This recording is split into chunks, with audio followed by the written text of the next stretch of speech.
leur bien-être de façon générale. Donc, bien évidemment, un effet très important du capital humain, c'est d'accroître la productivité sur le marché du travail, d'accroître le niveau des salaires. Et au niveau macroéconomique, et c'est là où c'est important, c'est que c'est aussi très important, c'est qu'au niveau macroéconomique, il y aura un accroissement de la productivité, puisque finalement, le capital humain est le facteur de productivité le plus important dans les économies modernes. Mais on se rend compte que sur tous ces facteurs-là, il y a encore beaucoup d'enjeux en Afrique subsaharienne, puisque aussi bien en termes de quantité que de qualité de l'éducation, il y a beaucoup de choses à faire. Donc j'ai rapidement juste présenté, par exemple ici, au niveau de la qualité de l'éducation, je pense qu'il y a un fait qui a sauté sur... Ok, donc là c'est sur la qualité de l'éducation, et c'est dont on se rend compte, c'est que dans beaucoup de pays, au niveau de la 6e année d'études, en général les enfants finalement n'ont pas acquis les connaissances de base, n'ont pas acquis suffisamment de connaissances en mathématiques et en lecture. Et ça, il s'agit ces statistiques sortent du dernier rapport sur le développement dans le monde de la Banque mondiale. Donc c'est pour dire qu'au niveau de la qualité, il y a encore beaucoup de choses à faire.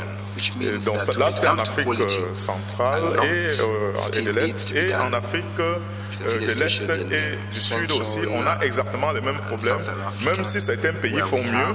Par exemple, en lecture, on voit qu'un certain nombre de pays de l'Afrique de l'Est et de l'Afrique du Sud ont des niveaux de lecture à peu près raisonnables. Il y a peu d'enfants qui, en 6e année, ne savent pas lire.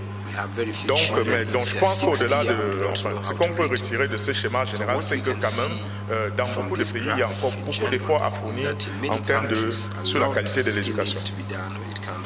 Et au niveau de l'emploi, si la transition démographique est une condition nécessaire, initiale, primordiale, la création d'emplois décents, c'est aussi une condition dont on ne peut pas échapper. Donc c'est vraiment la condition extrêmement importante, parce que certes c'est important d'avoir une cohorte de jeunes nombreuses par rapport aux personnes, aux dépendants jeunes, aux dépendants enfants et âgés, mais encore faut-il que cette population en âge de travailler puisse effectivement trouver du travail. Et cette condition est loin d'être, n'est-ce pas, remplie en Afrique, puisque quand on analyse, quand on regarde quelques chiffres, on se rend compte que dans la plupart des pays africains, les emplois sont essentiellement des emplois d'auto-occupation, c'est-à-dire des emplois dans le secteur informel ou comme aide familiale, qui sont des emplois très faiblement productifs. Donc ça, c'est vraiment un des problèmes, le problème majeur de l'emploi en Afrique subsaharienne de façon générale. Et vous verrez il y a dans quelques pays qui ici sont encerclés en vert, où la situation est moins alarmante.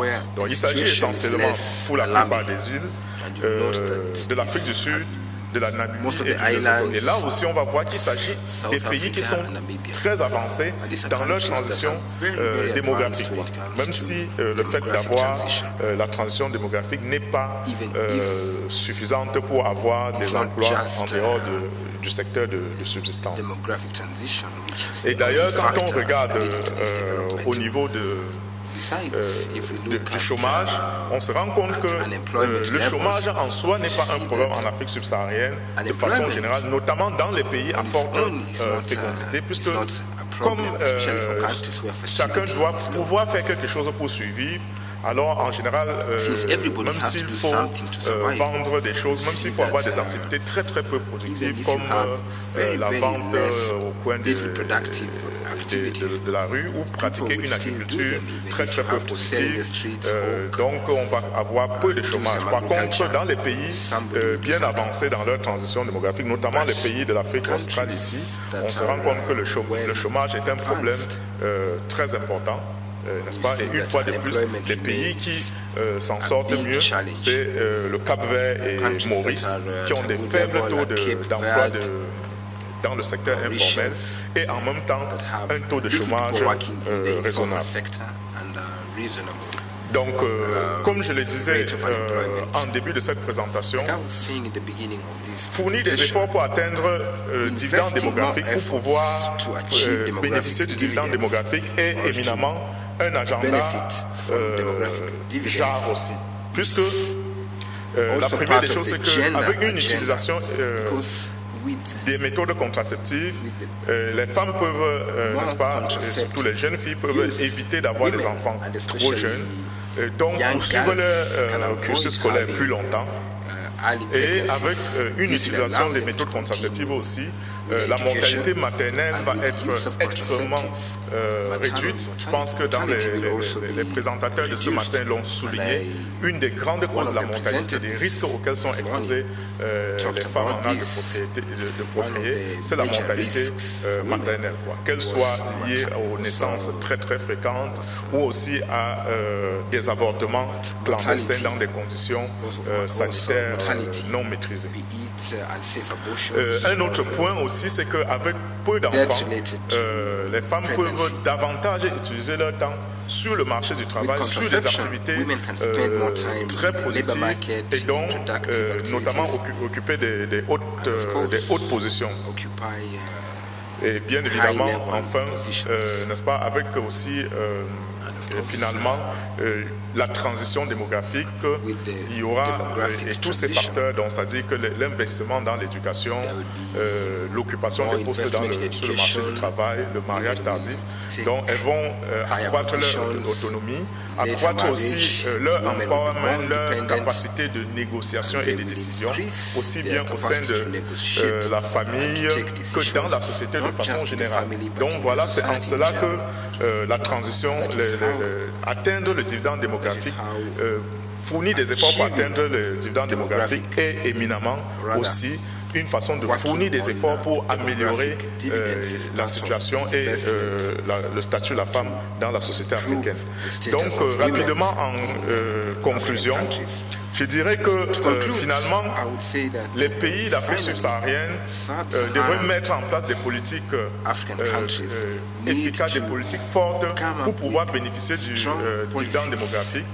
Si ces politiques sont mises en place très rapidement et tôt, toutes ces politiques seront mises en place tôt et de façon massive, plus les pays pourront tirer profit d'un dividende important. Donc ça, c'est un fait. Mais jusqu'ici, ce qu'on se rend compte, c'est que dans la plupart de nos gouvernements, de nos administrations, on n'a pas encore pris la mesure de l'importance de l'enjeu. Parce que dans la plupart des pays, quand même, certes, il y a des discours, mais quelque part, il y a quelque chose qui pointe. C'est vrai que beaucoup de pays commencent à prendre conscience, mais à mon humble avis, et compte tenu de mon expérience, je me rends compte que ce n'est pas toujours véritablement considéré comme un enjeu majeur, ou bien comme cela a été le cas dans des pays comme la Tunisie, dans certains pays de l'Amérique latine.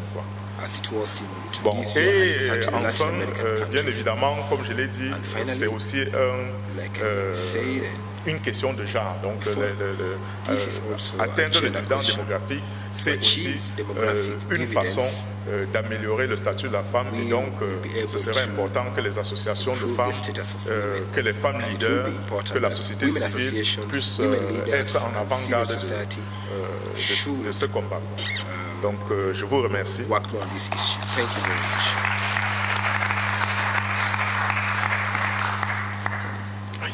demande de faire l'animation de la discussion parce que tu es... Ok, d'accord. Okay.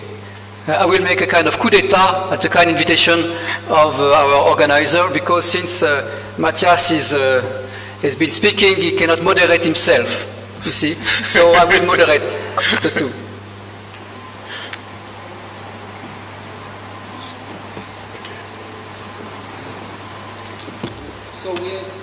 So we have 10 minutes discussion now. It is open to the floor. 10 minutes de discussion, s'il vous plaît. Oui, madame.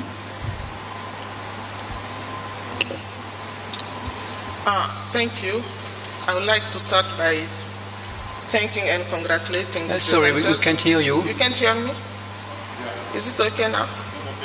It's okay. As I said, thank you to the presenters and congratulations for the quality and all the information in the presentations. Actually, I have two comments. The first one is about the first presentation. To me, maybe I might be wrong, it's a nice journey within science and academies and African knowledge.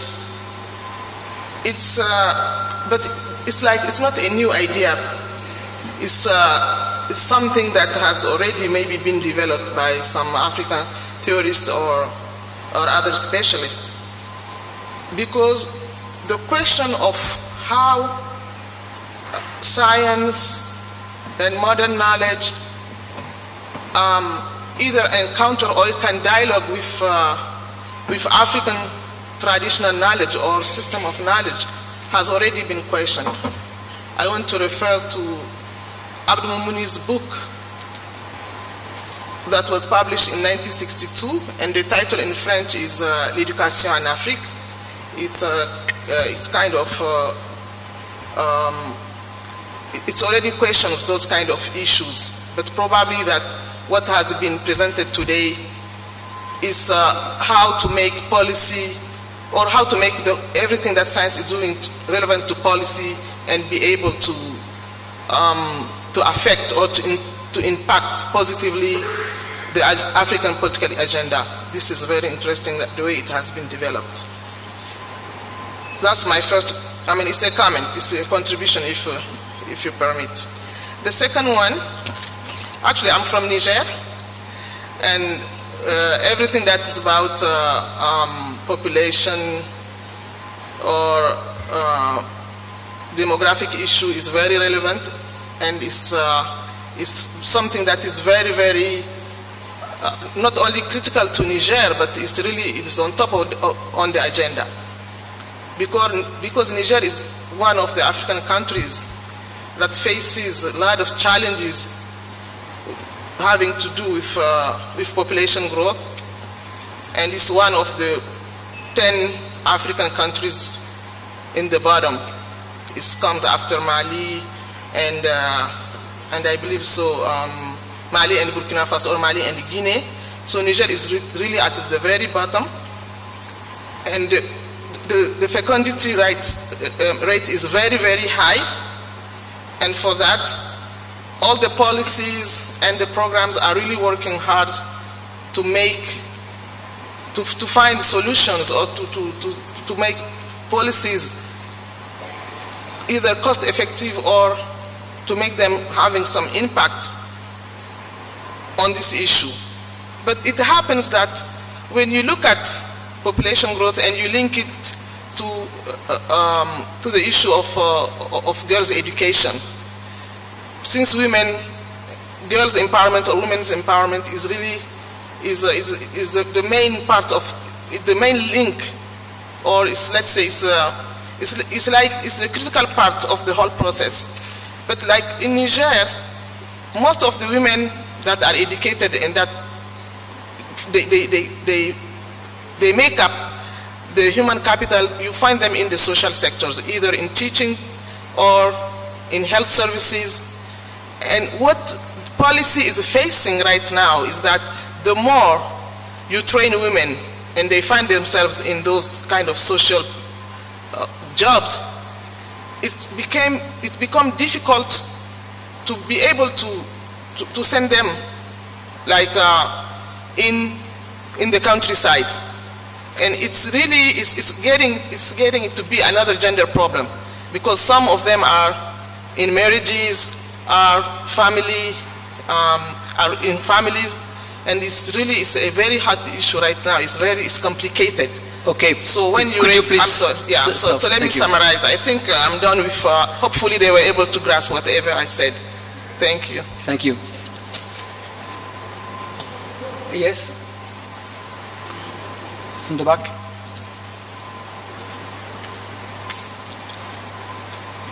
Okay. Yes. Thank you. Mine is a kind of comment. The other one asking for your opinion. Professor, that was an excellent activity from the Maasai population.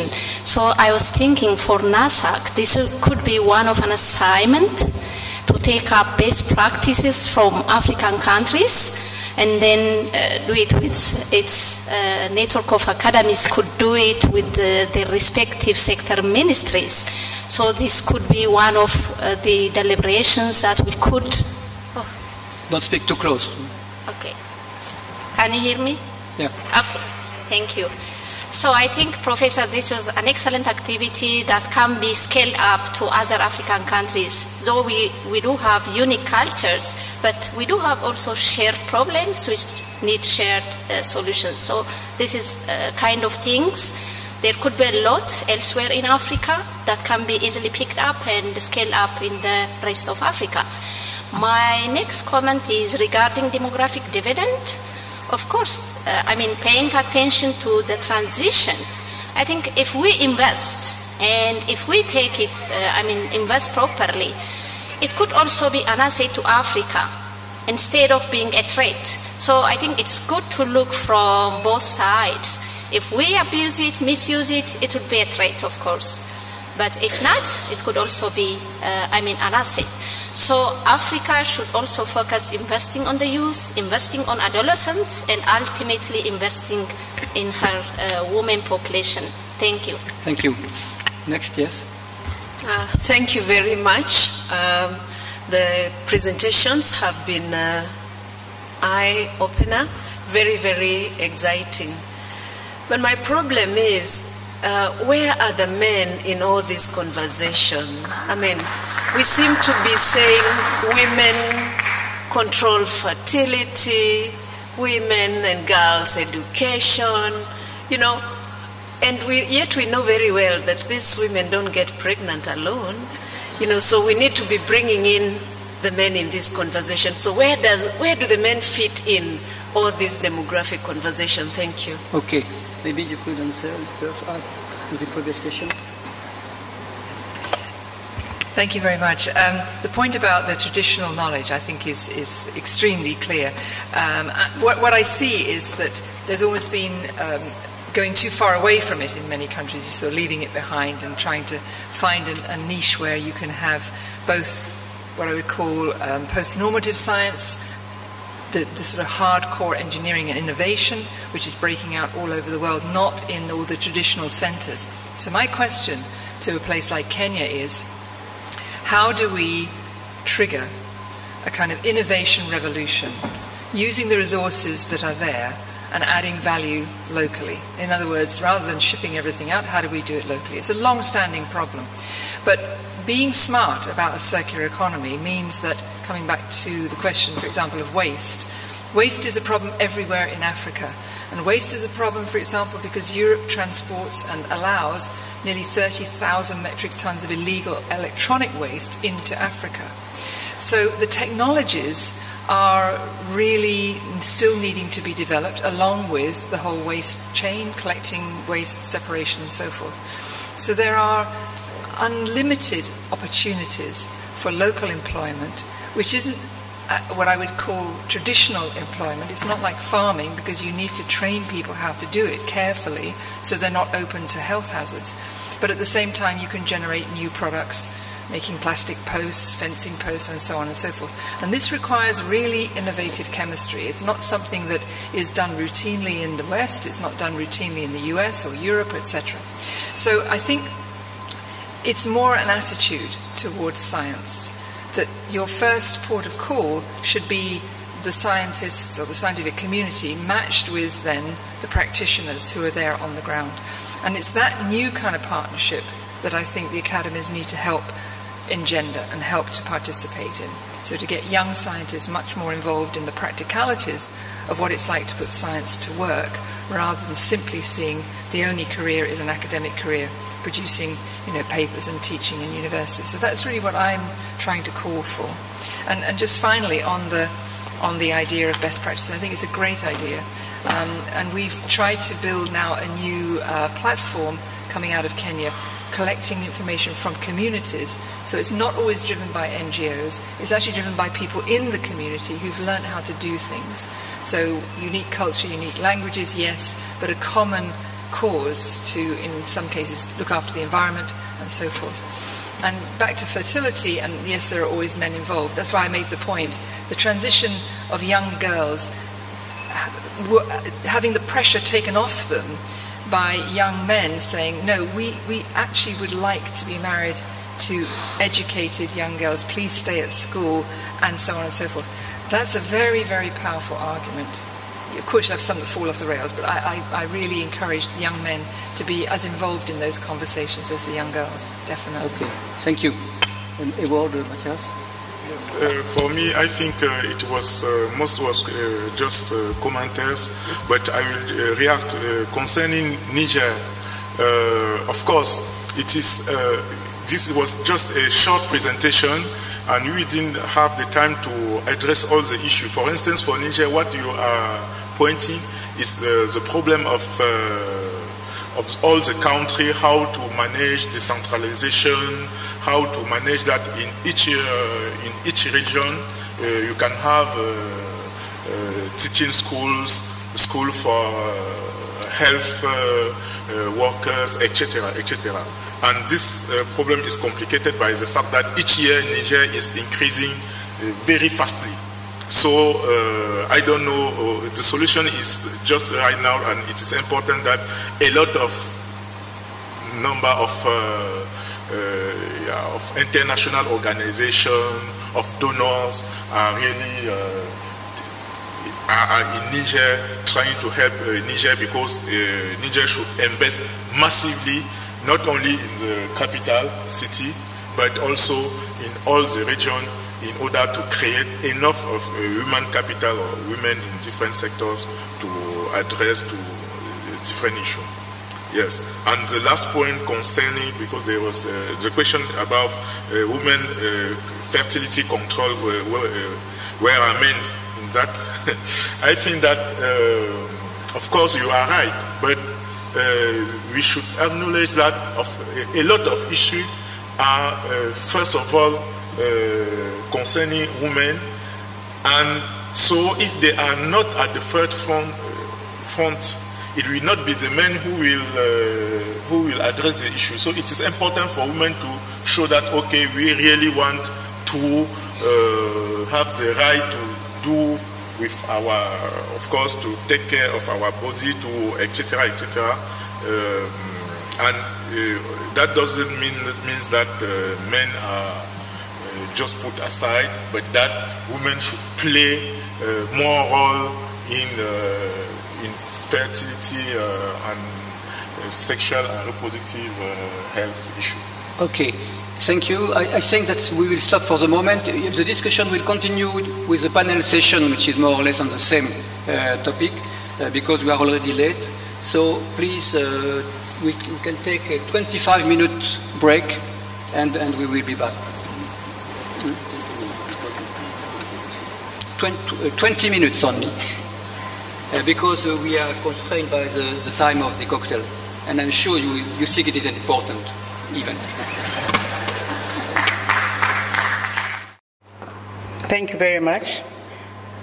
So on behalf of this panel that I've just read the title and is already in your program, allow me to thank the sponsors of this forum, and as well as allow me to introduce the forum, the panel. First of all, as I said, my name is Halima Sharif. I'm the Country Director of Advanced Family Planning, which is an advocacy initiative to promote family planning in Tanzania. And that's a project that is funded by Bill and Melinda Gates. I'm a media practitioner many years of my life. I'm a journalist, electronic and print media, within and outside the country. And I've been pushing for changes in the same issues that we are addressing today. To my left, I have Michael Asudi. Michael, could you just... Yes, Michael Asudi comes from the Organization of African Youth in Kenya. He is the Kenyan Country Coordinator and Regional Secretary for the International Affairs of Organization of Africa Youth, a Pan-African youth movement formed under the African Union Youth Charter. Next is Kathleen Sekwao. She's the National Coordinator of the Tanzania Education Network, Mtandao wa Elimu Tanzania, and she actually spent many years of her life in the education sector. She is an education expert who's also been working around issues of girl education, women empowerment, and so forth. And through UNESCO, she's served in a number of African countries. Stephen Obiro, yes. Stephen Obiro is currently the Manager of Research and Policy Advocacy at the Federation of Kenyan Employers and Business Africa, and has extensive training with over 11 years in professional experience, in public policy and advocacy. And Stephen is a religious person, so he brings in some religious perspective on the issues that we're going to be talking about. So our panel builds on, in many respects, on the issues raised in the previous presentations, and probably will be able to attend to some of the questions that were not responded to due to time. And I hope we're going to be ending this session by 5 o'clock. Ladies and gentlemen, right now, the future of Africa hangs in the balance. Right now, there's a brief window in history, an opportunity to transform the continent and make it the world's next economic miracle. That does not just mean improving countries' gross domestic product, building modern infrastructure, and turning low incomes into higher ones. It actually means making a quantum leap in the quality of life for the majority of Africans. And how is this going to happen? Africa has a unique and huge untapped resource, the millions and millions of young people who have already been born. And I would not bore you with data, but I'm sure we will have time to look into some of this data. So this is the generation that is yearning for change, the generation that will drive Africa's transformation.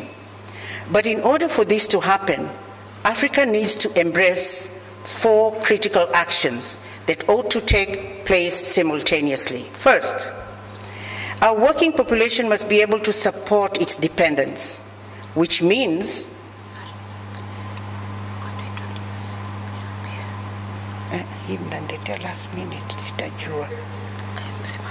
I'm unfortunate today, so bear with me. I will introduce. Okay. Later. Oh no. Let me finish this. So number 1, our working population must be able to support its dependents, which means we have to make sure our children have their children at the right time. That means spacing births, allowing parents to continue working and building the resource base for sustaining progress at household level.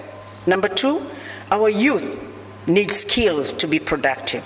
This demands that we create an enabling environment for continued investment in quality education and healthcare for youth in order to unleash their potential.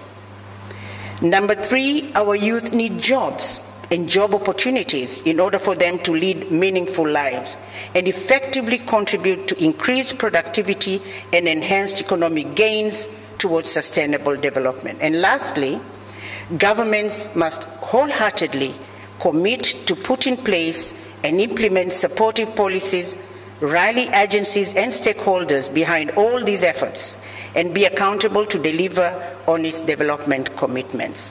So it has already been proven that these 4 actions, when combined together, can make economies and countries fly. We have seen it happen the world over, from South Korea to Singapore. And now it can happen in Africa, in Senegal, Kenya, Tanzania, my own country, Nigeria, and Niger, a sister from Niger just spoke, and a number of other countries. If we make the right decisions today, Africa can thrive tomorrow. So it really does not matter whether we call this move a new narrative or a demographic dividend. What matters is that we believe Africa can. So before I begin the questions to the panelists, I've just been requested to introduce Jean-Pierre Jorin. Okay, sorry about that. He is from the Institute of Research for Development, IRD, in France.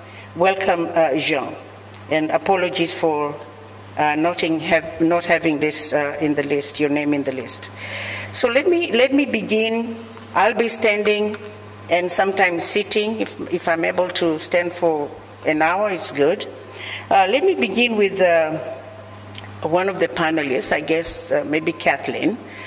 So the title of this talk is "The Generation That Could Transform Africa Has Already Been Born." Can you tell us more about this truth? Good afternoon, everybody. It's very unfortunate that we are talking of the youth, and I don't see a lot of youth around with us. They should be listening. This is the time to prepare them. This is the time to mentor them. You see, it's very unfortunate. I hope next time we'll have the youth around us, and we act as mentors. It's very true. It's very, very true that the generation that could transform Africa is already here with us. But mind you, that could transform Africa. Why? Right now, Africa has a very unique resource. 70% of our people are either 29 years or below, or younger. This is the group that is full of energy, full of passion, full of a desire to succeed, and the zeal of being productive, useful, not only to their families, but also to their nations at large. They are a human resource. They are a potential to transform Africa today. But are they transforming Africa today? If not, why not?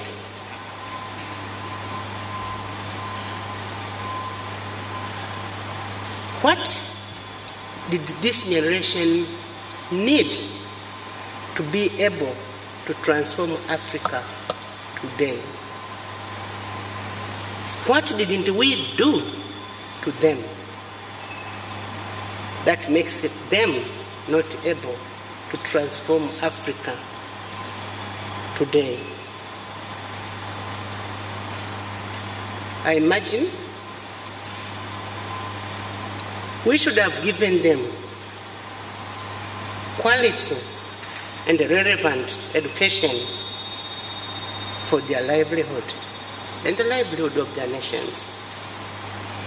Good health for transforming Africa, to have the energy necessary to transform Africa. Skills that they would have used to transform Africa. Conducive systems to support them to transform Africa. Conducive policies to support them to transform Africa. That would have made them a useful resource today. Also, good governance could have enabled them to transform Africa today. It seems we have missed the opportunity because we have the youth today, and yet they are unable to transform Africa. And that is why Africa is where it is, developing underdeveloped. But we shouldn't lament over spilled water. If we can make the right decisions now, then we'll have a productive, employed, self-employed, and job creators of groups of youths and adults of tomorrow. So let us do it now to our young generation for the tomorrow, so that our youths tomorrow can transform Africa. But for today, we have missed out. Thank you. Thank you very much. Kathleen, I still am struggling. I don't want to be negative that we've missed. I think we're striving so that we don't miss this opportunity of tapping on to this.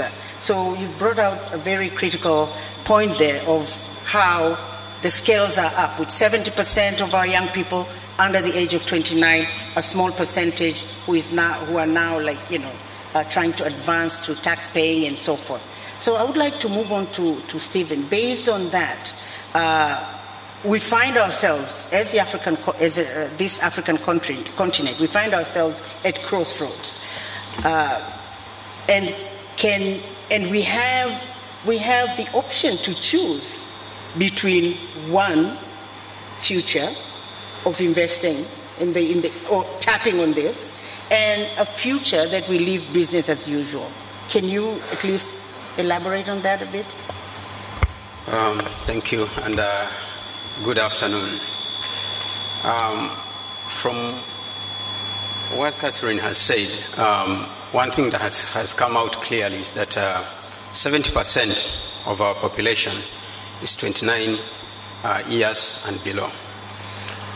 If you look at where we are now, the economic activities that we have in Africa are not being held or done by the 29, the 70%. So we are at the crossroad where we are looking at what choices do we make today that will enable this 70%, because this is the future of Africa.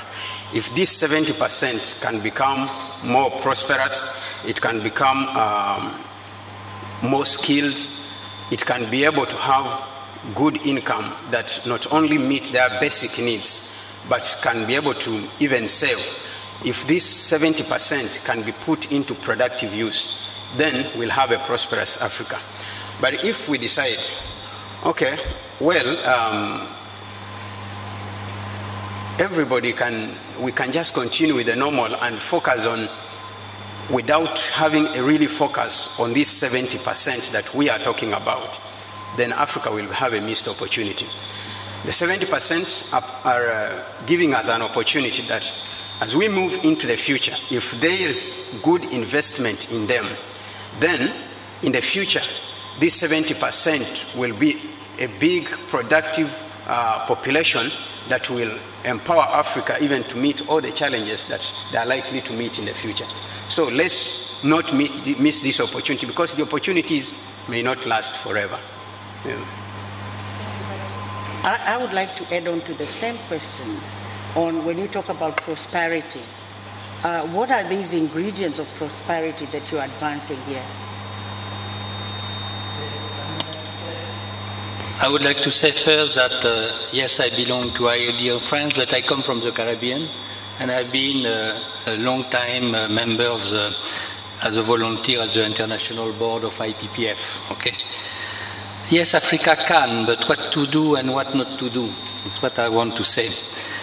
If we look at the experience of Kenya, Kenya started family planning in 1970 with a National Family Planning Board.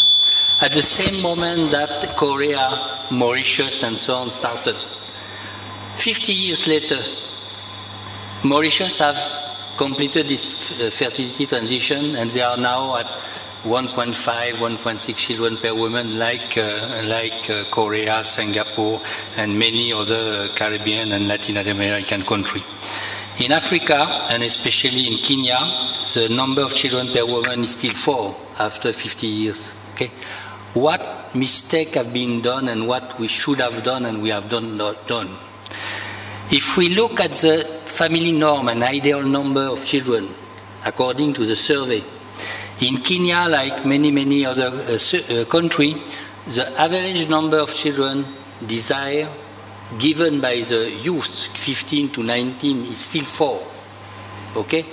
The major change will be to not to deny what the parents have done and the grandparents have done, but to enter in the modern world and to be sure that the children you have, 1, 2, 3, 4, according to your choice, okay, are sure to be granted by their parents the education you need. The demographic dividend is only possible if this generation, the generation of today, which will end its reproductive year in 30 years from now, adopt new norm, two family norm, adapted to the modern world and adapted to the requirement of high-level education they need. If, like that is in the case in Mauritius, you don't stabilize and even decrease the number of births per year, you will not succeed to do at the same time good education at the primary level and secondary and tertiary education. You have to make a choice. So the choice is mainly, okay, that this generation adopt new family norm according to the new need of education in this modern world, so that this generation and these children enter the modern society at the same level as the other people of the third world in Latin America and in Asia, which have done that revolution in 30 years or 40 years. At present, we are in a track where this revolution, the shift from 4 or 5 children per woman, will take 100 years, will take 3 generations. This is the speed at the moment. If we don't adopt the speed which has been adopted in Latin America, the Caribbean, and Asia, for this generation, after 40 years of mixed results, in Kenya like in Ghana, we will not succeed and we will not achieve what we want to achieve for this generation. Thank you very much, John. I think you've brought up important issues on the pace, and the pace within our own cultural, political context that would be very relevant, a pace that would be determined by, I think, individual African countries, that would be generated from within, because we may go, you know, we want to ensure that we take into account the different pieces that make a society a real society. So thank you for those remarks, and I am shifting gear now for what John has just talked about, to you, Michael. I mean, people have been talking about the demographic dividend for many years. What is it that makes this agenda special now and very special in Africa? Thank you so much and good afternoon.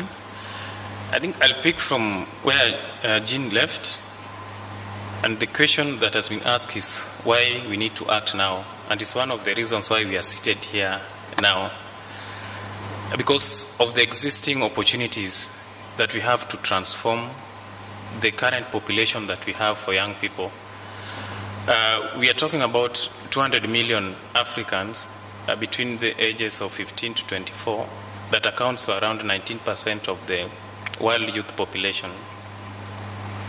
So this 200 million Africans presents an opportunities for action now. And this opportunity means we need to invest in them for them to be transformed, and also invest in them to become less dependent in the future. So if we don't act now, we are more likely to have what is called the demographic curse instead of the dividend that we have.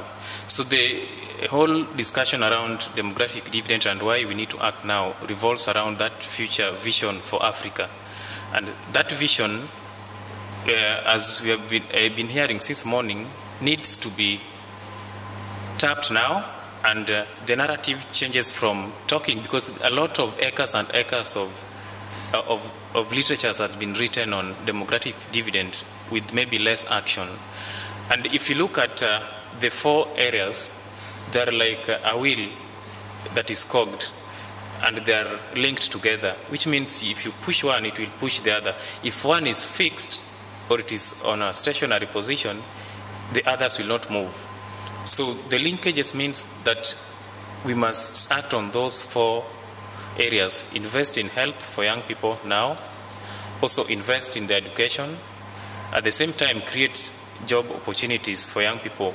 But above all, which I think should be a cross-cutting issue, is good governance that will help us now harness this demographic dividend. And that is why we really need to act now, and time for action is now. If we don't do it now, then we'll more likely have a demographic curse, which is the flip side of the demographic dividend. Your work is you're working with young people, and I know you're excited. You're also young, maybe not below 29, but no, you're not my age. So can you just share that excitement that you have and the optimism? I don't want to call it curse. Give us that optimism. Do you see the youth in Africa enthusiastic of taking the responsibility to pursue education, to get whatever opportunities they have, the eagerness to transform themselves and transform Africa? Because it's got to be two-way. Do you see that with your work with young people? Okay, thank you so much. I'm here because of the eagerness of young people. When we met at the AU Summit in January last year, when the AU was launching the roadmap, we had the discussion on demographic dividend, and it appeared like a technical language that many young people could not understand. It could be, for many young people, they could see this is for the economists to do planning, or this is maybe the language of the policy makers, or still it could be the language of the legislatures. But now it is exciting because the conversation resonates with many young people across Africa. If you even check online and look at the hits and how people are carrying out activities around Africa, mobilizing around demographic dividends, it shows that it's an excitement.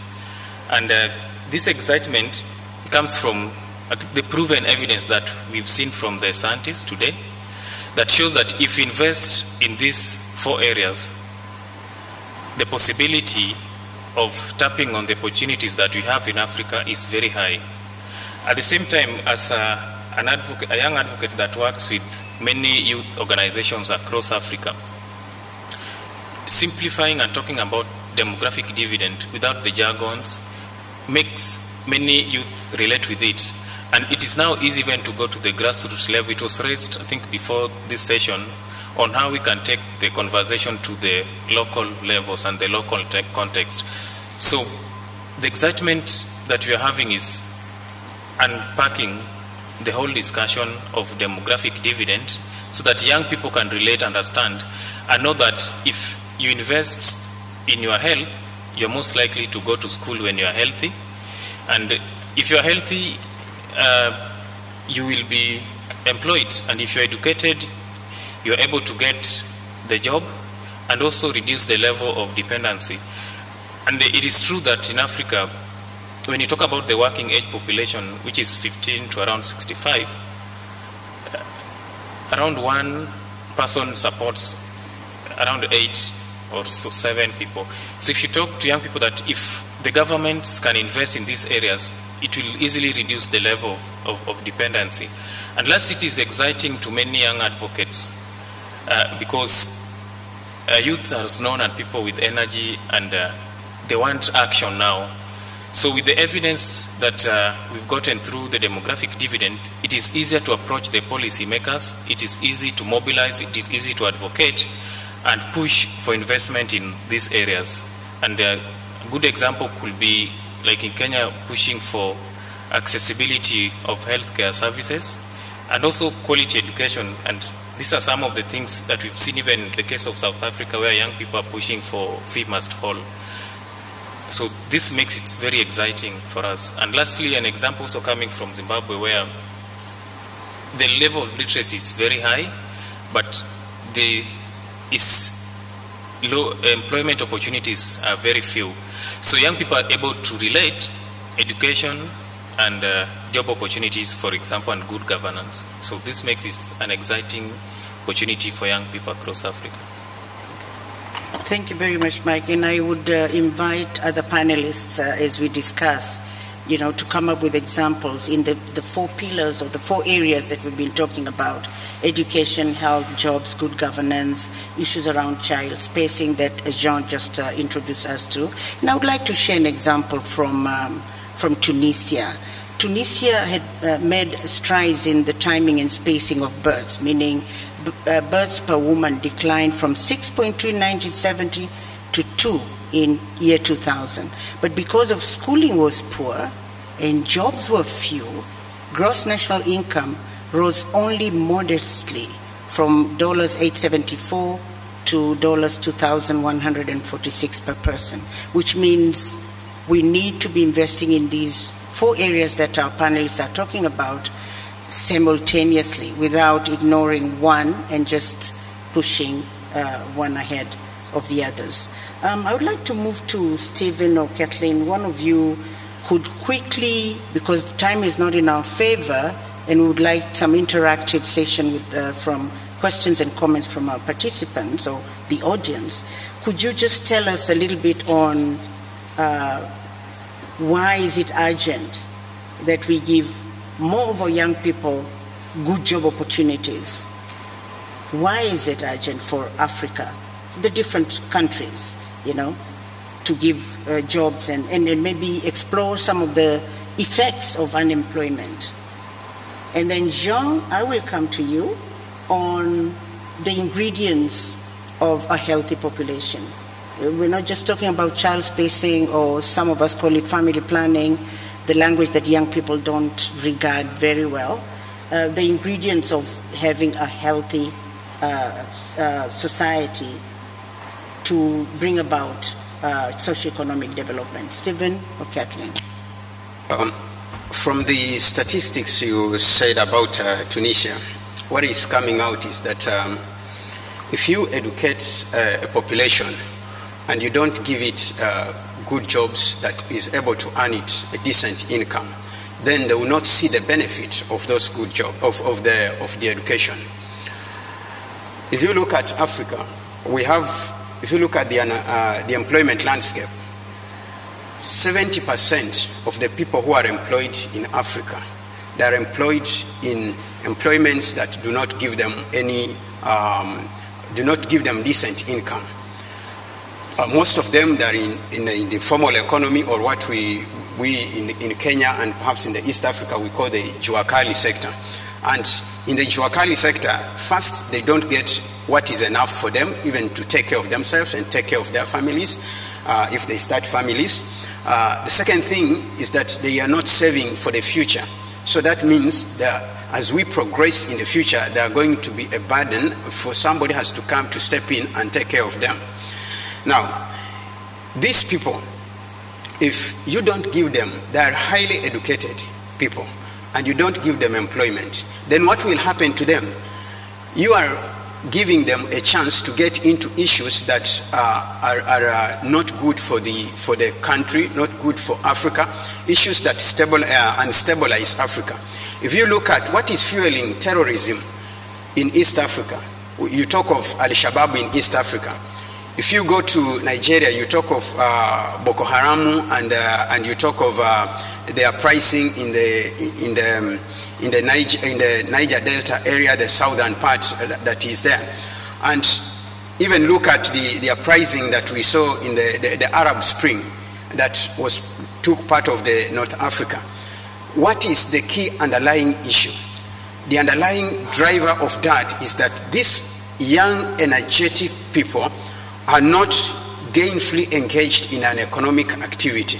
If you look at the political instabilities we have in Africa, if we have any political challenges, you get that there is already a ripe population that can be used as militias. Why? Because these young people are not engaged in a good way. you need to give them something that they are going to see a benefit from them. The other challenge you see, if you look at, we had in Kenya, we had a terrorist attack in one of the universities, Garissa University, which killed a lot of students. One of the terrorists was a qualified lawyer, but since after doing his law, the economy was not giving him something to live for. He went and became radicalized and took the gun and killed many of the students. A qualified lawyer. Those are the things that we are seeing. Look at today. Part of the challenge we are grappling with across Africa, being a blessed land, is food insecurity. We are food poor. What is the reason? The reason is because these young people are not being engaged gainfully even in agriculture. And because of that, they are not engaged in agriculture. The population that is farming is diminishing. And as it diminishes, we end up with a challenge of food insecurity. So it is so important, and it is for our own good to ensure that we invest in these young people. We invest in our girls, we invest in our boys, because this is the future. It is said that a country is as good as it is people. A continent is as good as it is people. If 70% of the people of Africa are 29 years and below, then Africa is as good as that 70%, not as good as the 30%. So if you make the 70% productive, if you give them employment, if you create jobs for them, if you are able to transit those ones that are in the jobs that are in the working poor, in these informal jobs too, you transit those ventures, those businesses, the entrepreneurship that is there into work that is able to afford them a living, then that's how good Africa will be. Thank you. Thank you very much, Stephen. Kathleen? Yeah, I'm an educationist, so I talk from the education angle. In most cases, I think there's something wrong that we do in the education system. We think that everybody who starts in standard 1 will go up to university and get employed. But that's not the case. So the education system should not gear towards employment. It should also include other alternatives to employment. Impart skills rather than just the academics. Academics. We have students who are not selected to go to secondary school at primary level. We leave them there. What are they able to do? What is the education preparing them for? So we should have an education system that prepares the youth as they leave school. They are able to do something. They are able to be productive for themselves and also for the nation. Nowadays, yes, we go up to university level, and you find that the university students have degrees, and yet they cannot be employed. It's because our education system is geared towards employment. I think we should change that now. The nature of our education system should change. Should not only gear students towards employment, but also towards self-employment. And they become job creators for others. Thank you very much. Thank you. Thank you, Kathleen. John, I think you have something to add.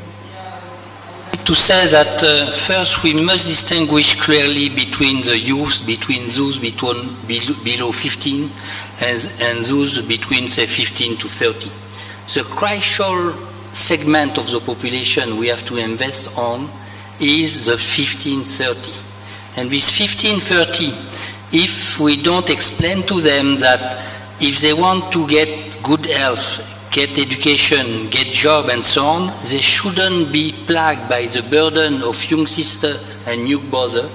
Very often they are obliged to leave school themselves because they have to take care or help the parent to grow, to help them to raise the young sister and brother. And if themselves also have the same number of children, 4 and 5, like their parents, they will be trapped in the same, what we call poverty traps, as their parents. So the crucial generation is 15 to 30, and this is the one who will be able to invest. There is no universal health coverage at the moment, okay? And one of the problems is that all the cost of bad health and very often due to lack of means to go to the health center and so on, is a result of that. Now my question is, at present, the government, this has been said this morning, have made many speeches and so on. Kenya have changed its population policy not so long ago, which is a good step, okay? But in terms of visible impact, okay, and in terms of speed of change, in terms of family norm and in terms of society, there are progress, but these progress are very slow compared to the challenge the country are facing in terms of job creation and so on, okay? So my question is that what the youth organization and what the youth organization can do to press the government to act more effectively in terms of providing, for instance, universal health coverage and to get jobs. The last point, which is very important, you talk about Tunisia, about spacing births. The program of Tunisia wasn't a program of spacing. It was a program of managing fertility, and managing fertility means boost spacing and stop when you are at a certain age. And the educational system in Tunisia was quite performant with a lot of educated people, but the jobs were not there. So it's why we have the Arab Revolution and so on. So this is a lesson we have to bear in mind. Thank you very much, John, for the clarification. So I think we are looking at we are kind of swimming in the discussion that brings the young people at the center. How can we get them motivated and be great advocates for change, for better lives for them, because they're the majority. And we also have on the other side the challenge of getting information, first and foremost, around reproductive health, because when you talk about 15 years and above, you're actually talking about their reproductive health. Previously we heard about teenage pregnancy, we heard about early marriages. When I talked about cultural context, some of these become challenges in the demographic dividend or in demographic transition. So I would like us to explore some of these issues when we talk about young people in a situation where governments, where our communities are even not forthcoming in engaging young people, enabling them to participate in determining their own reproductive health needs and make decisions on whether or not they want to have children and have children now. We're in a system where we do not think that is something they ought to be responsible and you know, demand services and demand support.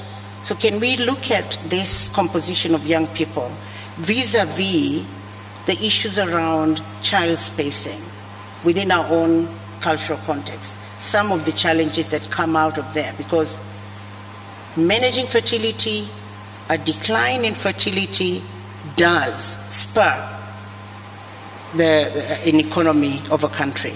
It saves resources for those resources to be invested in quality education, quality care. So can we look at that young person in Africa around these issues of, you know, spacing and right to information and so forth?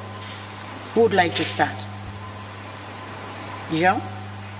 I would contest the youth spacing, okay, because we have insisted so much on spacing over the last 40 years that this is, in my opinion, one of the reasons compared to other parts of the third world why fertility has not declined. When you look, for instance, at spacing, and if you look, for instance, as a country like Niger, even if you don't have teenage pregnancy, okay, you start childbearing at 20, okay, you stop at 41, 21 years of 21 years of reproduction, and you pass correctly 3 years apart. Okay, 21 divided by 3 means how many children? 7. This is the actual fertility rate of Niger. So we have to not to talk about spacing, but about managing, take your responsibility vis-à-vis your own children to make sure that your children has a better future than your future and a better life that your parents have.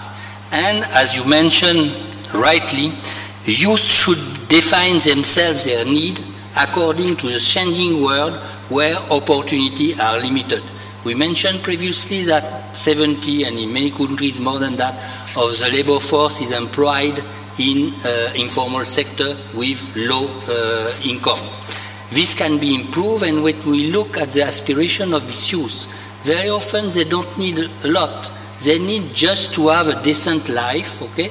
They need to have a more or less regular job so that they can build a family responsibly and have 1, 2, 3, 4 children, the children they want. But they have to define that themselves, and they have to put pressure on the government to have universal health coverage and to have the right program of education and training at all levels, not only at the tertiary level, but only to build their own enterprise and their own business.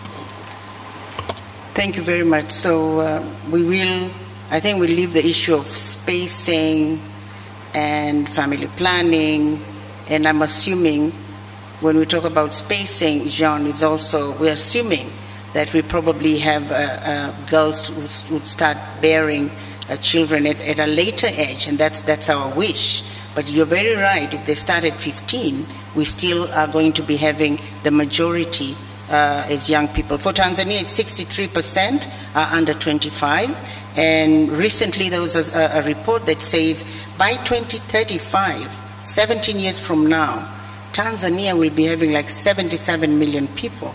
The total fertility, that means the average number of children per woman in the reproductive age, is going to be 4.1.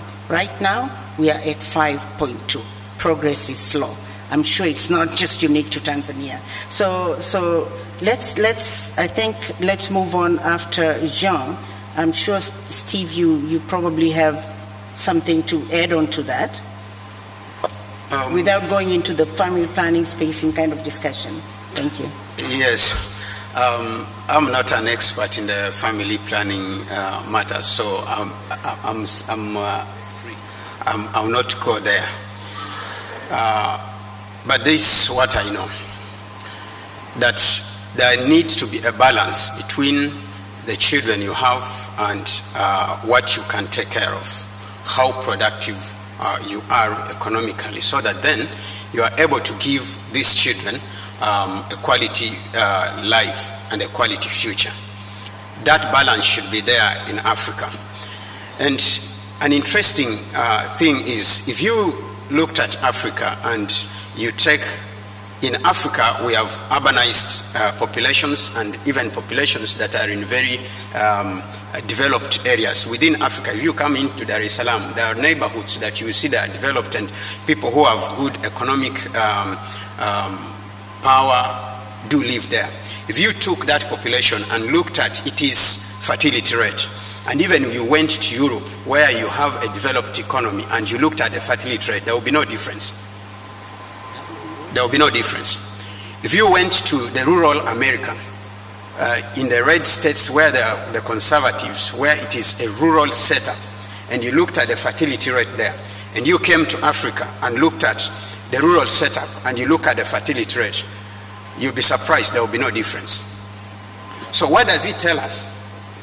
There is a story behind it, that in Africa we have a big rural population. So that means the fertility rate with the rural one is bigger and it will cancel out the urbanized one. The issue here, the underlying issue is empowerment. This other population is economically empowered, it is well educated, so then it has the information it needs to make a decision about what type of lifestyle it wants to live. It has an opportunity to see, to look at what the future they want to give their children is. If Africa, we empowered our people with education, taught them so that they are informed and they can make good choices. Because what we are observing, and we are seeing that this is not a good happening, is because our people lack the right kind of information, the right kind of education that empowers them to make choices. If I remember one thing in Kenya, there's a time when we were having a challenge with a girl child being in school, and fortunately or unfortunately, the people who are making educational policies were all men. And when the cabinet secretary for treasury was looking at the budget and looking at areas which should not be discussed or which they should not funding, one of it was the sanitary towels for the girls. That was an area. He was a man, and all the people in the committee, in the parliament, and everything were men. So they could not think about it, the effect of it, until we got women who had been empowered. One of them is our current judge in the Supreme Court, Njoki Ndung'u. When they got into parliament, they said, wait a minute, why are we having most of our children girls dropping out of school and getting married? They went, when these girls reach a position, when they get into transition and the natural course of life takes over, they are not empowered to know how to take care of themselves, and so they get ashamed to be in class. And because they get ashamed to be in class, then the only option for them is to be outside there. And once they are outside there, they start feeling like they are mature people, they can start a family. So to me, we need to empower our people. And I don't know, just to look at why is it important to empower people, give them good jobs and give them good education. I don't know if we have people from Europe here who are grappling with migration from Africa and are thinking of, oh my God, how do we stop these people from Africa, these young people, these people going over the Mediterranean and reaching the Malita and taking over Italy and all that? The answer is simple. Our people are leaving Africa because the opportunities they are being shipped to Europe. When you come and invest in Africa and you take the raw material from Africa and process them in Europe, where are the jobs? The jobs are in Europe. So the people will simply follow these jobs where they are. If we gave those jobs to our youths and gave them the information that can help them make decisions, then our people will stay here, and these challenges we are talking about will be done away with. Thank you. Thank you. You brought up an issue of empowerment, and we have like 20-something minutes. Would like to open this to the floor, but I would like to kind of zero it into the other key action area that we were talking about, which is good governance. When you talk about empowering young people, educating young people, providing them with the necessary amenities so that they become responsible, productive, competitive adults or citizens of any country, you're also talking about governments enabling policies, programs that use data and so forth to be very responsive. So I'm posing this question across the panel. Anyone can respond to. Do we have the governance in Africa that is answerable or is likely to be accountable to young people? You know, when you talk about good governance, can we have some examples that actually look at young people and say, we need this is how we have to be maybe transparent and so forth? Can we look at that, the good governance part? Because I think it partly contributes to the shift of young people leaving the continent to cross seas and oceans to be subjected to modern slavery and so forth. Can anyone attack that? Michael? Okay, thank you. I think from my experience, most African governments have good intentions. some of the best policies on paper. And I mean on paper. If you read the demographic dividend roadmap, perfect. If you look at the African Union Youth Charter, it's perfect. Look at the Abuja Declaration. But the real challenge is on implementation and follow-up. So what we need the governments to do for African youth and even the old and children is to implement these policies that are in place and review the ones that are not responsive to young people. Of course, there are some good examples, like Kenya has just reviewed its curriculum. I think that's a very good example that promotes accountability for young people. So if we could have a mechanism of tracking these progresses based even on the African peer review mechanisms, it would be a big plus for the African continent. Yeah, thank you. Thank you very much. John, do you like a minute, because I'm opening it up for discussion. The concept of empowering young people is exactly the right concept. Now what to do for that? And there are examples in some countries, like in Benin, and we have a representative here from Benin, of youth parliament. Okay? You have youth parliament by side of the normal parliament. Now is the problem, what is their power, what they are able to say. Now review curricula is another way to empower youth. Now to have empowerment component in agricultural extension program is another component. So now empowering young people should be detailed in many actions at various levels, at the top level, parliament level and so on, and also at the grassroots level. And these are we have to look for. Thank you very much. Ladies and gentlemen, we're now opening it up for questions, and I'll actually have a question for one of you seated here.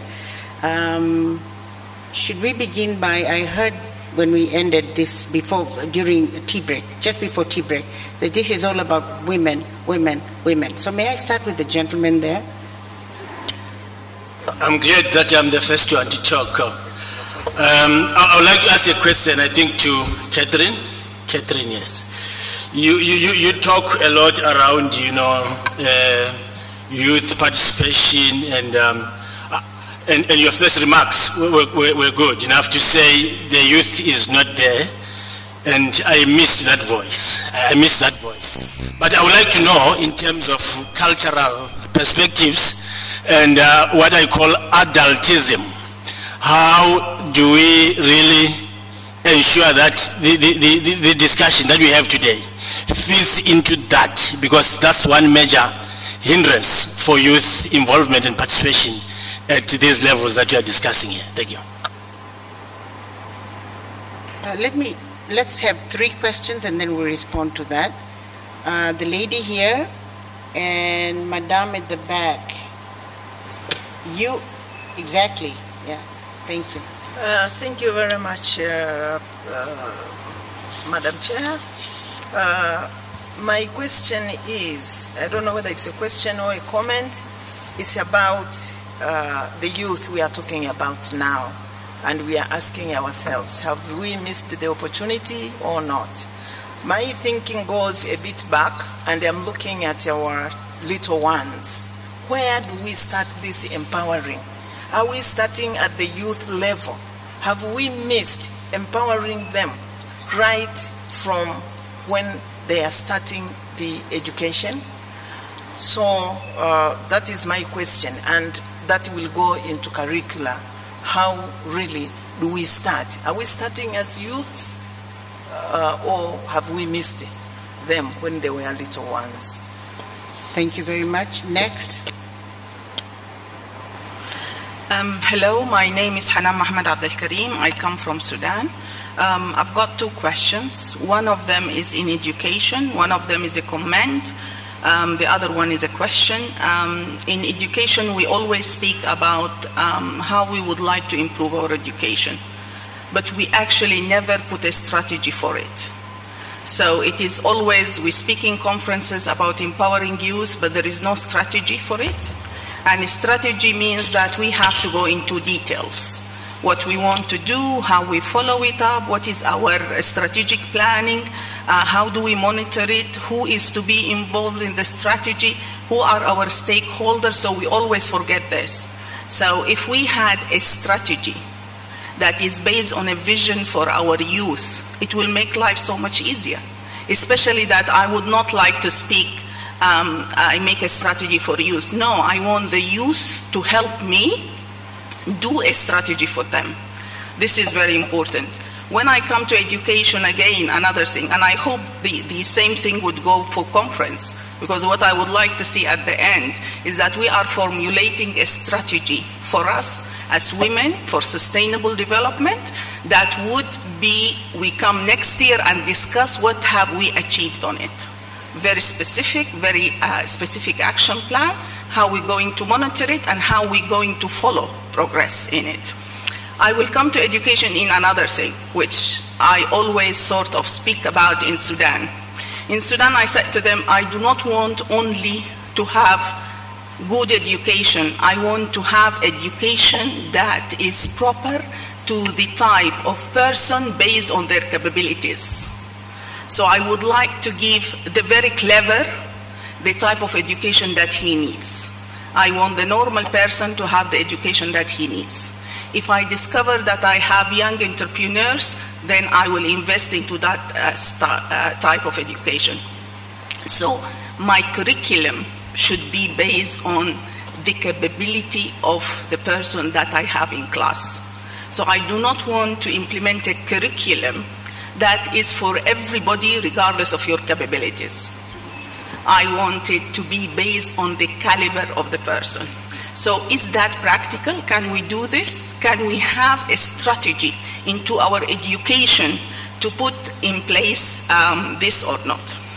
Another thing that I would not like to entertain in Africa, the idea, I'm personally very proud of family ties in Africa. I'm very proud that we support our sisters and brothers, regardless of their number at home.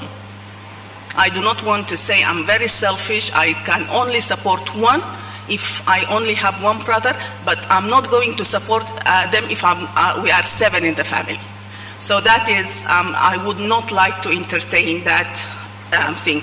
The very last thing that I want to mention, we keep talking about we want to improve life. But have we thought about the number of hours that women spend outside the home? What is the effect on that? I'm a sustainability person, sustainability development expert. Everything for me is impact assessment.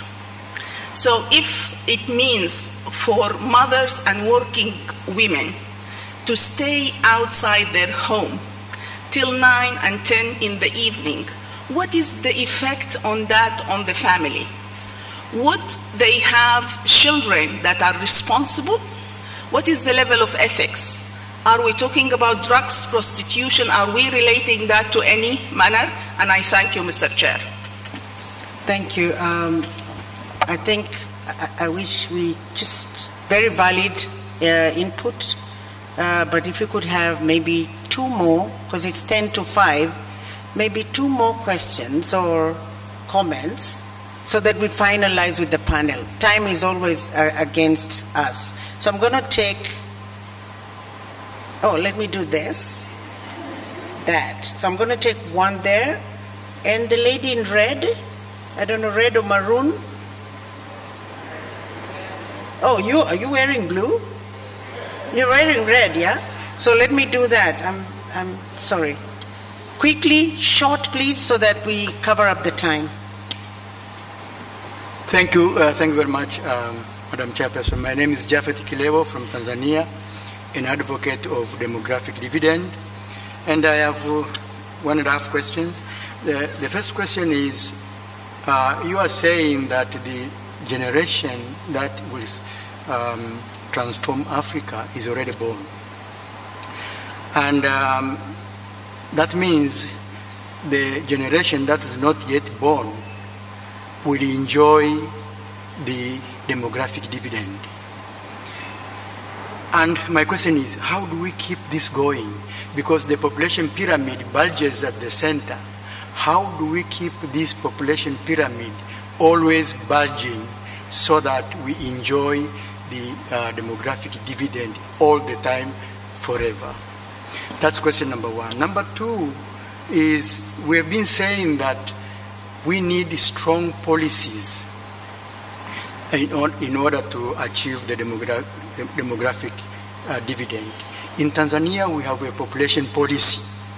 What is in the population policy that I know is about family planning or use of contraceptives in order to reduce maternal mortality, not necessarily to reduce fertility.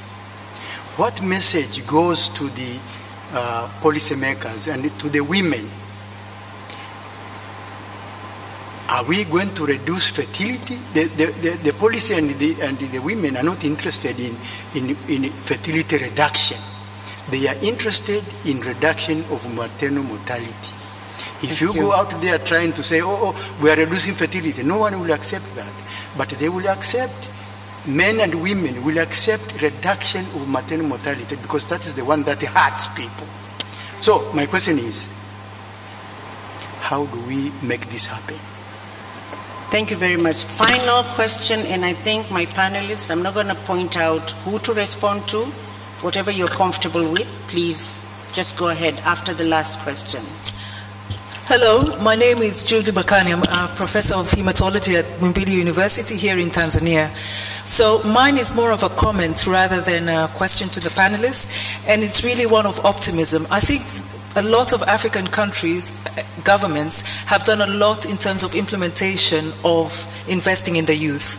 And as examples, you've seen an increase in the expansion of normal university intake with an almost 100 to 300% increase in the number of students who go into universities. In addition to that, going to the comment that was made by the member from Sudan, is the issue of focusing and specializing training. And in this instance, examples like the African Institute of Mathematical Sciences, the Nelson Mandela Institutes of Science are examples where governments have invested in focusing and fast-tracking people who have extreme capacity or extremely well qualified to go the fast-track route. So I think in terms of implementation of policies and investments, I think we have to acknowledge that this has been done. There are lots of areas that need to be improved, but I think we have to acknowledge that. The second thing is, I think with regards to scientific output, I do, and I may be wrong, but this is not just limited to Tanzania, but you can see across Africa that there is an increase in energy and optimism amongst the scientists who are below the age of 40.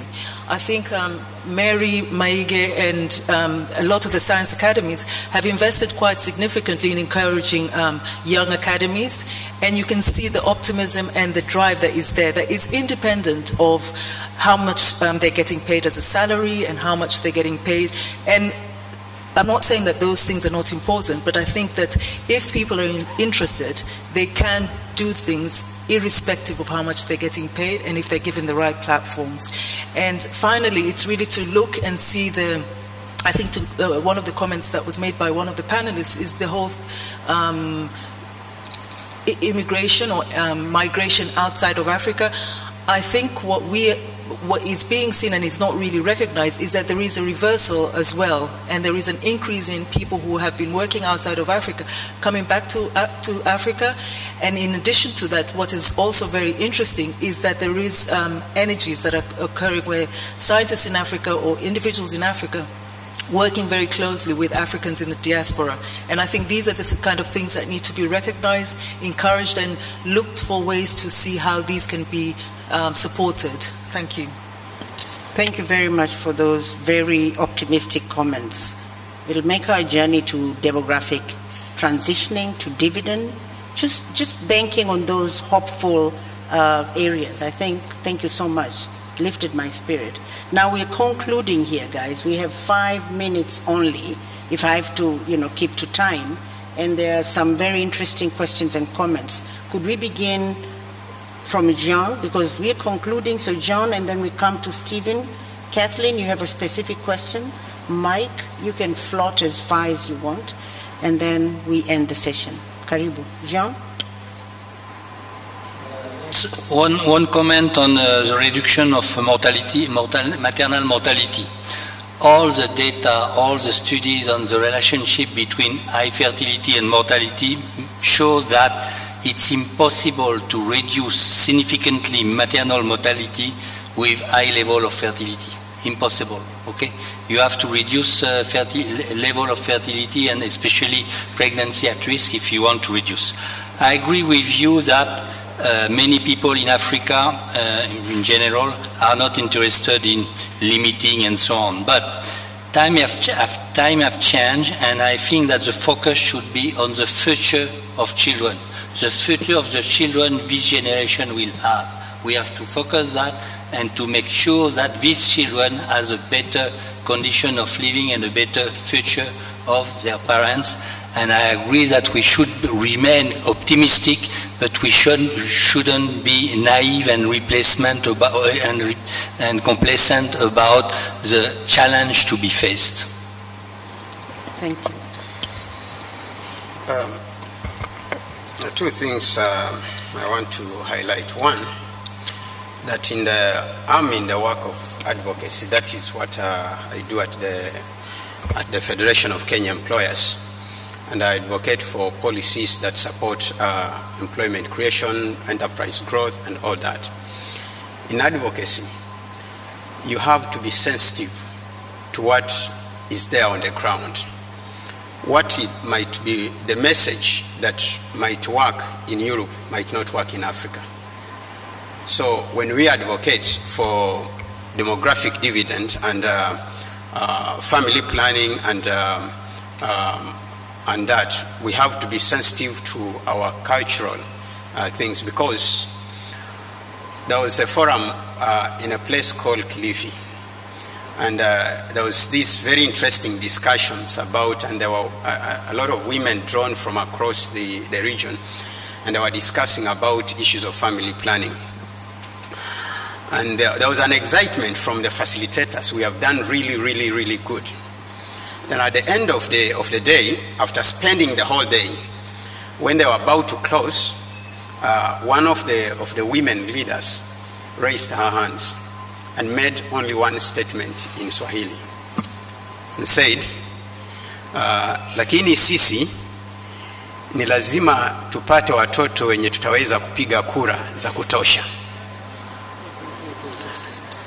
Which translates to, but for us, we must get enough children that in the future will be able to give us enough votes. Now, that one, with all the good things that had been done the whole day, it was cancelled by one statement. So, and that's why when we insist of reducing fertility, we should ask ourselves how the population we are targeting, how sensitive is it to some of these terms, so that then we are very clear. And that's why, for me, when I discussed, and I agree with the moderator and the panelists, when he was talking about spacing and balancing your family with what you can afford, so that then we don't get it being eroded by what already exists. Because I mean, the experiences are different. What is in South America, what is in North America, what is in Europe, and what is in Africa, there are differences. So we should take that. Second thing, when you look at Africa vis-a-vis the rest of the world, if you look at Europe, much of Europe is aging, Africa is still young. It is even projected that as we move to the future, the global supply of labor is going to be Africa. And what that means is that if we get it right in the health status of our people, if we can invest in their education, and when we talk about education and skills, it's not just the normal kind of education, it's education that is linked to the needs that we are going to have, the revolution that we are having, linked to our industrial revolution, linked to the technologies that we are having, education where even the businesses and the employers are supporting these people to have experience in their industries, education that empowers our people not just to have academic papers, but to be able to solve the challenges that we are being faced. Then Africa is going to be the economic powerhouse of the future. Africa, in actual sense, holds the future of humanity if it is empowered well. Thank you. Thank you. Kathleen? Yeah, there was a question on youth not being there. That's not true. We have the youths, but they do not have the capacity to transform Africa. We do not prepare them properly to transform Africa. The 70% is here with us today, but not able to transform. For transformation, of course we have a few of the youths who are contributing towards our economies and so forth. But in order to really transform Africa, we need a critical mass of youths to do it. Not only a few, we need a critical mass. So something has to be done to create that critical mass. Somebody asked about when do we start? And where do we start? We should start now to our school children, preparing them for transforming Africa when they are there, when they are youths, when they are adults. So we should start now. And it starts with the curriculum. It starts with the type of education that we give to them. You see? So my take home is that let's start now, transforming our children to transform Africa by giving them quality, relevant education, which is accessible to all, not only to a few. Second, let's support and empower the girls who are women of tomorrow. On the average, they are the ones who have a high rate of dropout from school, which means if we leave them not to attain the proper education to the highest level, then we'll be dealing with only half of the population, which will not give us the transformation that we require for Africa. Thank you. Thirdly, please let us focus our education system on skills development. If we really want to develop, if we want to have a transformation of Africa, not only academic type of education, but skills development. So technical education, vocational education is more relevant today than it was in the past. Let's focus on that. Let us invest in those areas. Thank you. Mike? Okay, thank you. For me, two key messages. One, I'm very hopeful and optimistic about African future. I think a lot has been done, and I agree with the speakers from the floor. We've expanded the education. We've done a lot on healthcare, and also improved the governance ecosystem. One of the big challenges that is still remaining is the job opportunities. And that should be one of the main focus, that these young people that we are churning out of the universities, where do they go? And are we creating opportunities for them? And that now comes my issue around the policy coherence, because the demographic dividend roadmap is so clear that we need to invest in all those 4 areas. So if we leave out either of them, then we are most likely to miss out on the opportunities. And lastly, from our work, what we do, many young people and youth-led organizations, youth-serving organizations, should work closely with the government and policymakers and even the academicians on to pass the right information to young people, especially on reproductive health, and information also on how they need to prepare for the adult life. So that is something that is really a big gap in Africa. And let's try also to have some risk in investing in organizations that serve and also led by young people. Thank you. Thank you very much, panelists, and thank you so much to each one of you for sharing your experiences and challenging us with some very difficult questions.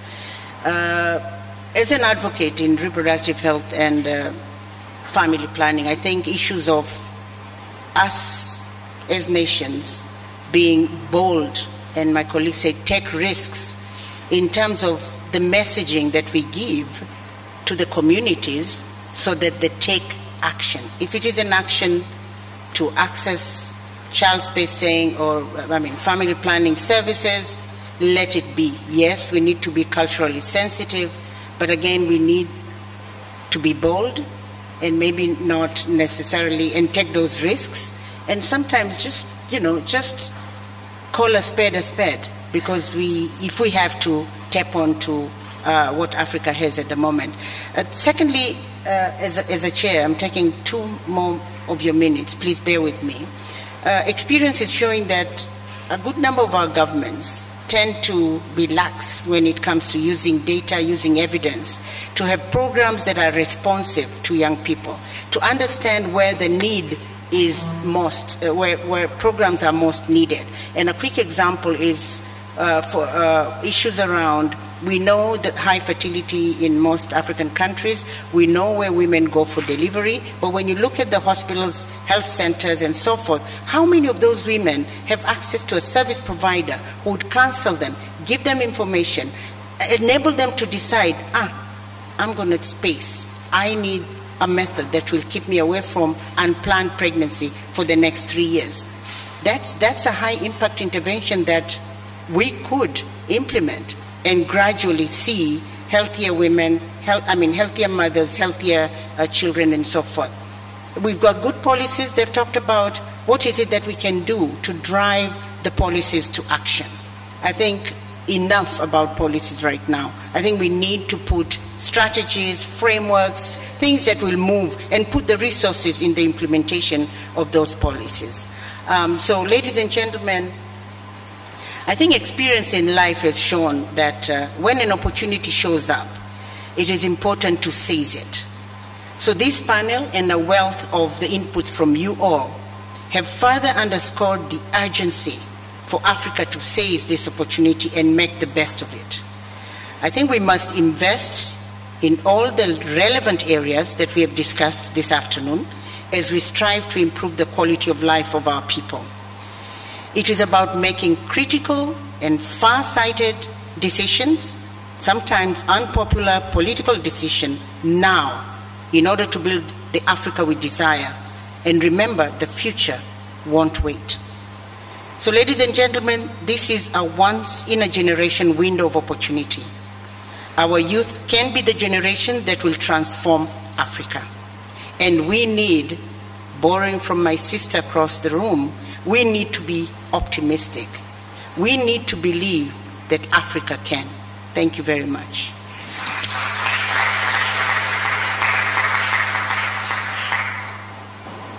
One more announcement. I think there's an evaluation, it's called a feedback survey. Please spare a few minutes of your time and get us your feedback before you leave. Thank you.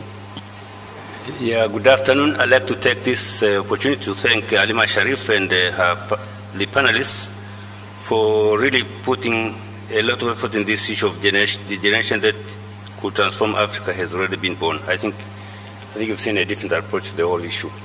Now, I've just got a few announcements. The first one, of course, was, as she said, please fill this form, just a few minutes, the one provided on this specific panel. So maybe it can be improved. The second issue I want to talk about is that His Excellency the Ambassador of France in Tanzania has invited you to a cocktail at the embassy. So we assume that you all are going to take the bus immediately and go to your hotels, and then you'll be ready at 5:45. 5:45 the bus will be ready to leave for the cocktail. Those who are coming driving themselves, please try to be there at least half an hour to 6:45, because there are some security checks to be done. First, the dress is formal. Timing, you leave at 17:45, and then be there because there'll be some checks. Please don't bring your phones or computers or equipment. Just come yourself with some ID, a passport will do. Because, I mean, we are going to go in the embassy, and for some reasons, they're very anxious about going with such things into the embassy. So make sure you bring your ID. And please, if you've not been registered in the conference, don't bother going. I mean, really, the list is there for those who have been registered online. So we don't want to embarrass anybody. So please have a good evening. Thank you very much.